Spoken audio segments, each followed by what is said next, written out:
आप सभी भक्तों को जय श्री कृष्ण। प्रिय मित्रों, आज हम आपके बीच में श्रीमद् भगवद गीता के द्वारा जो एक चर्चा चल रही है, बहुत से शास्त्री, बहुत से आचार लोग इस बात को जो कह रहे हैं कि ब्राह्मण, क्षत्रिय, वैश्य और शूद्र जो उसकी उत्पत्ति बताते हैं, उसके विषय में हम चर्चा करेंगे। शास्त्रीय लोग जो बताते हैं आजकल कि ब्राह्मण जो है भगवान के मुख से प्रकट हुआ है, क्षत्रिय जो है भुजाओं से प्रकट हुआ है, वैश्य जो है उधर से पेट से पैदा हुआ है और शूद्र जो है पैरों से पैदा हुआ है। इस विषय पे बहुत चर्चाएं चल रही हैं, लेकिन हमारी जो भगवत गीता है वो क्या कह रही है, उस पे आप लोग विचार करना, चिंतन करना। अध्याय 4 में श्लोक संख्या 13 में भगवान श्री कृष्ण जी ने कहा है कि ब्राह्मण, क्षत्रिय, वैश्य और शूद्र इन 4 वर्णों का समूह गुण और कर्मों के विभाग पूर्वक मेरे द्वारा रचा गया है।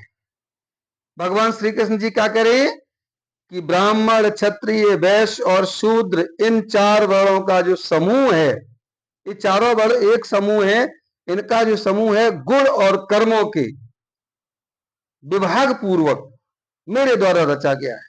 भगवान कह रहे मेरे द्वारा रचा गया है, लेकिन शास्त्री लोग कह रहे हैं कि नहीं साहब, ब्राह्मण तो मुख से प्रकट हुआ है और ये क्षत्रिय भुजाओं से प्रकट हुआ है।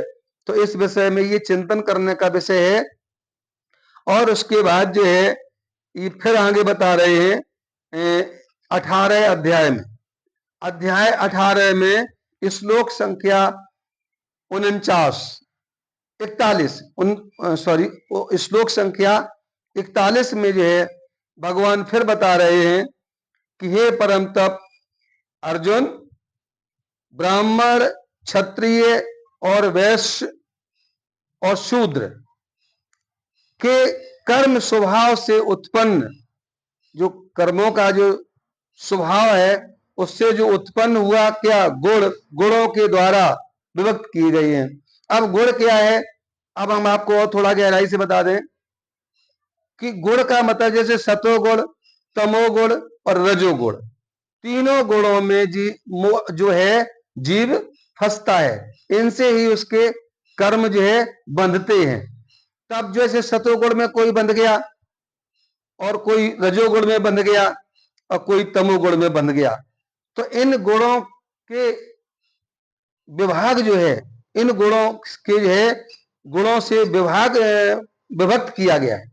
इन गुणों के द्वारा ये 4 वर्ण जो है, चारों वर्णों को विभक्त किया गया है, इन्हें बांटा गया है। भगवान कृष्ण ने इनको बांटा है। अब ये अध्याय 18 में श्लोक संख्या 41 का हो गया और ये अध्याय 4 में श्लोक संख्या 13 में। अगर मेरी बात पे किसी को भरोसा ना हो तो वो देख लें, इसको पढ़ लें कि भगवत गीता क्या कह रही है। हम कोई अपनी मर्जी से नहीं कह रहे, ये भगवत गीता कह रही है। तो ये जो लोग आजकल इस पे जो प्रचार प्रसार कर रहे हैं, तो उस पे उन्हें चिंतन करना चाहिए, मनन करना चाहिए कि भगवत गीता पे तो कोई बोलने को तैयार ही नहीं है और पता नहीं कौन कौन से पुराणों की बात करते हैं।